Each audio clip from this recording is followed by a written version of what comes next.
Salmo 24 traz uma visão de Jeová como Deus universal, o Deus do universo. Esta é a visão do salmista de Deus como Deus do universo e como Rei da glória. E um questionamento de quem é digno de entrar no seu santuário.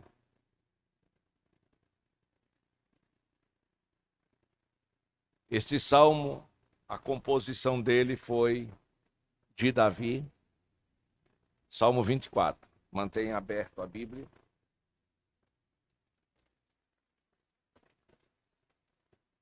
Davi foi o segundo rei de Israel, diferente de Saul.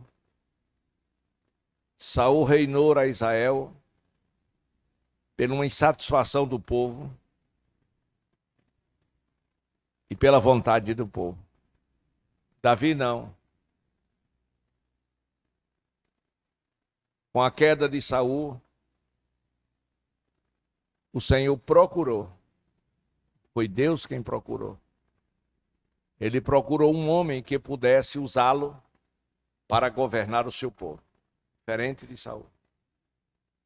E a Bíblia diz que Deus achou.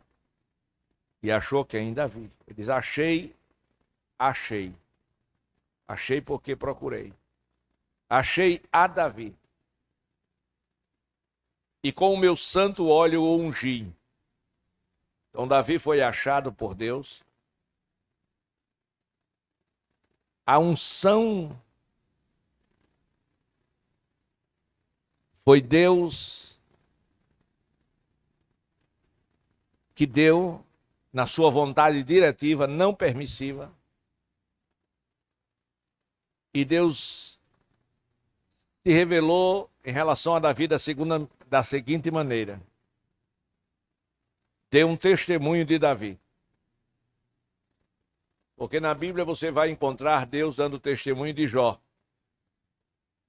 da sua integridade, da sua sinceridade.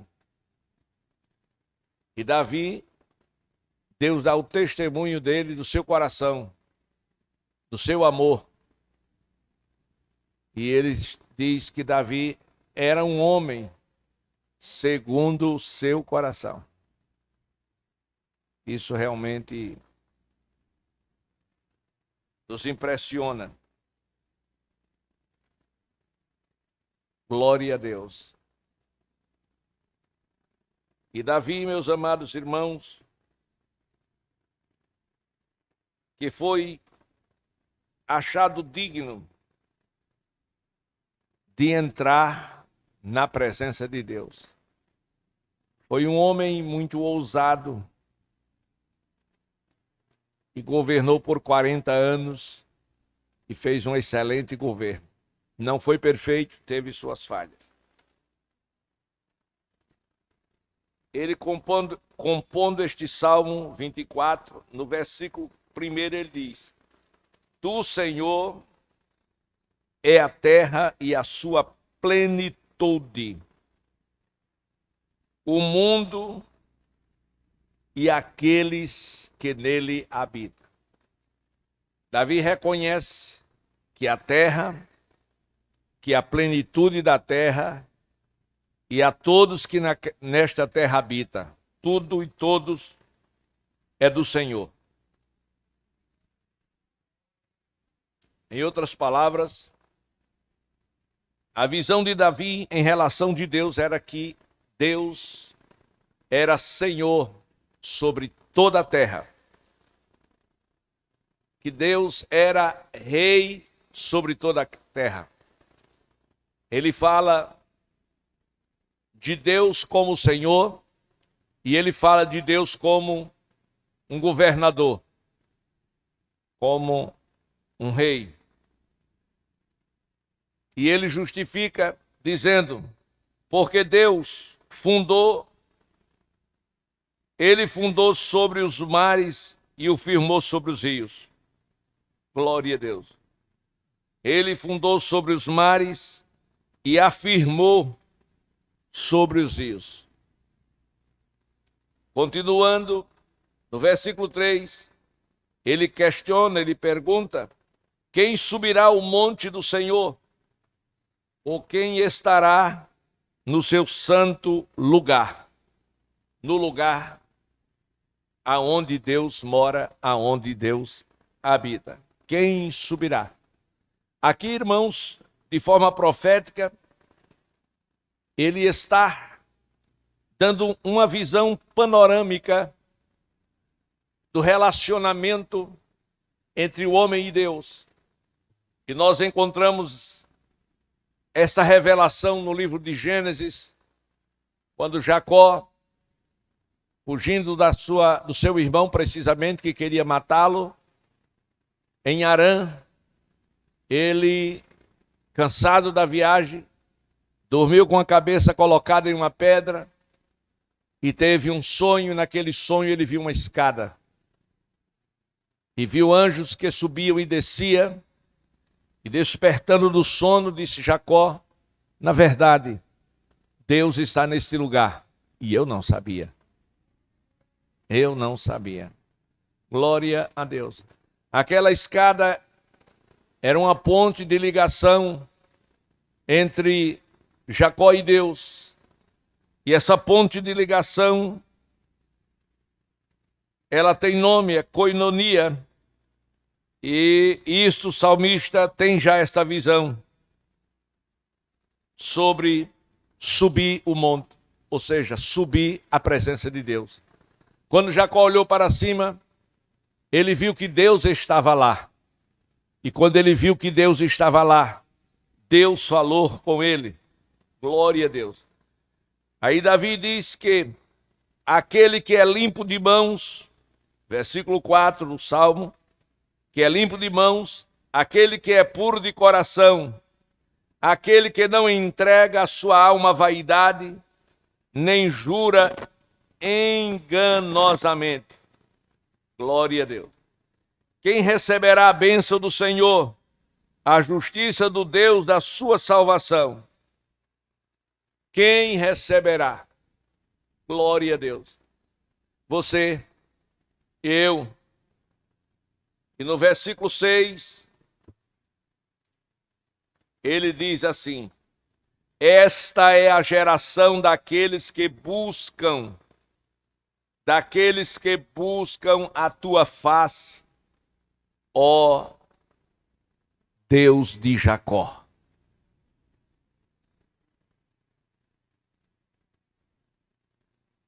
No versículo 7, depois a gente volta para o 6, que vai ser a base da nossa introdução, porque o tempo terminou. No versículo 7, nós temos uma mensagem escatológica e profética que aponta para Jesus.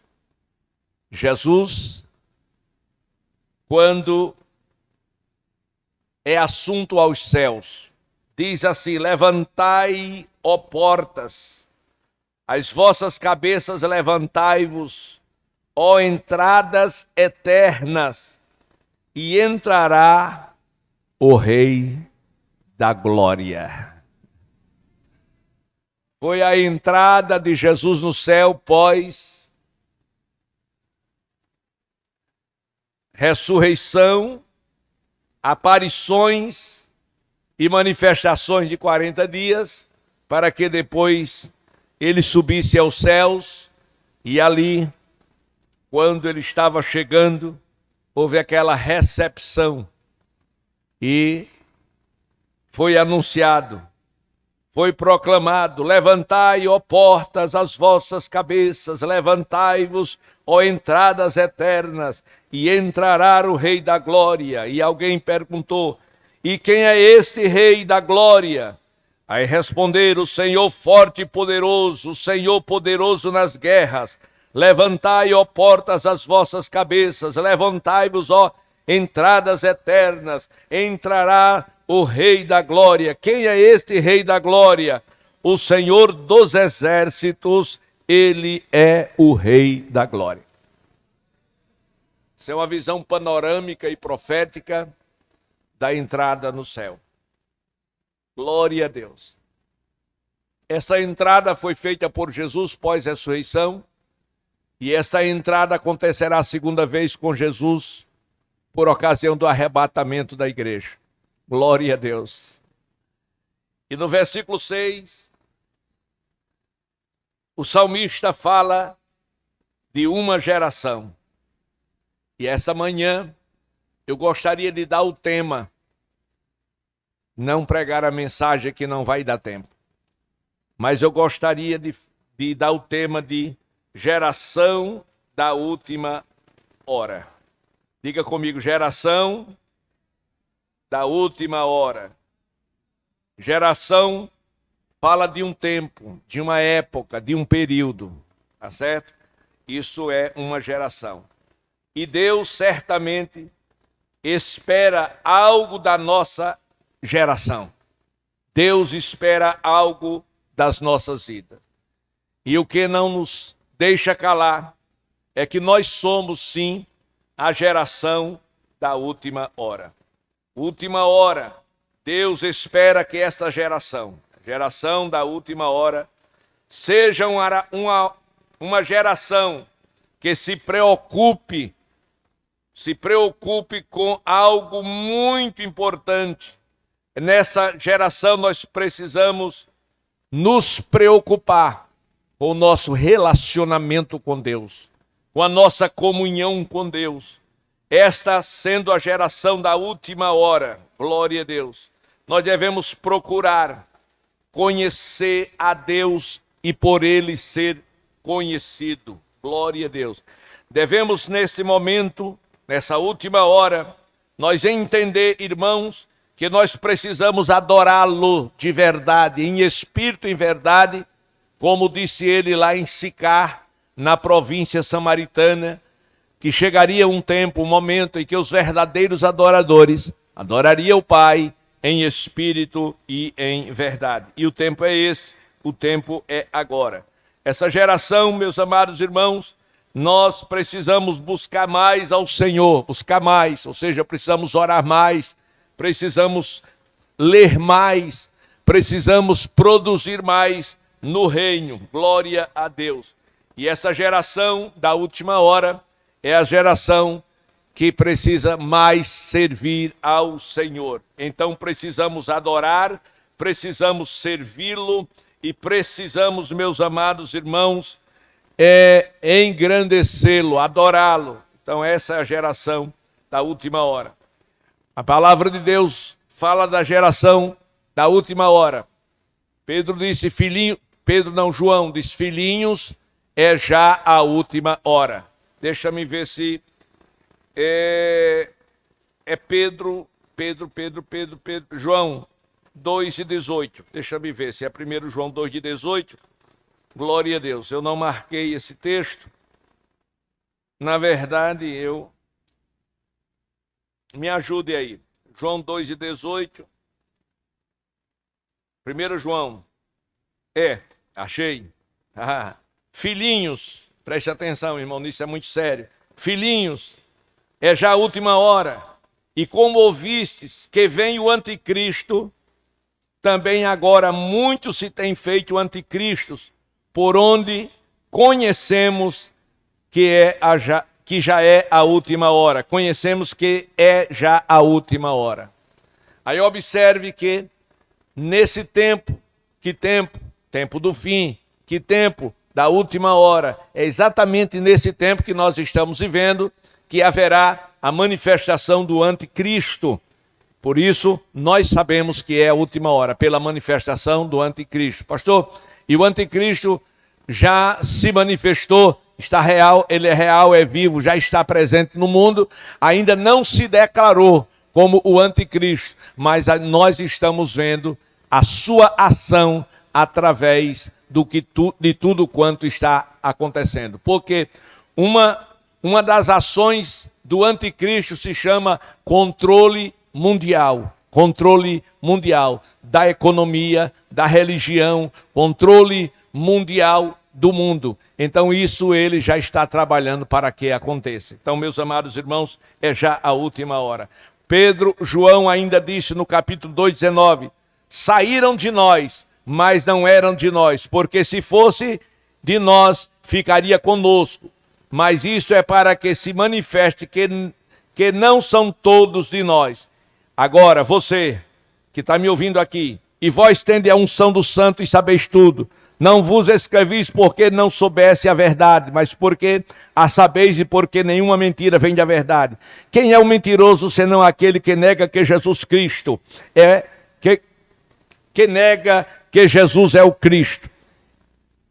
E o anticristo, esse mesmo nega que o Pai e o Filho, nega o Pai e o Filho. Qualquer que nega o Filho também não tem o Pai, e aquele que confessa o Filho também tem o Filho. Portanto, desde o princípio ouviste, permaneçam em nós, e se vocês permanecer, o que desde o princípio ouviste, também permaneceis no Filho e no Pai. E esta é a palavra ou a promessa que dele temos, a vida eterna. Desculpe a carreira, porque eu disse que não passaria e não vou passar mesmo. Então, a última hora, meus amados irmãos, número 1, diga é hora de decisão. Diga hora de decisão. Número 2, é hora de preparação, diga preparação. Terceiro lugar, é hora de colocar ou de pôr a casa em ordem, diga colocar a casa em ordem. Casa aqui não é a casa que você mora, casa de alvenaria, é a sua vida, seu corpo. Que Deus em Cristo abençoe. E o nosso combate é contra o anticristo. A nossa batalha é contra ele. Vamos nos colocar de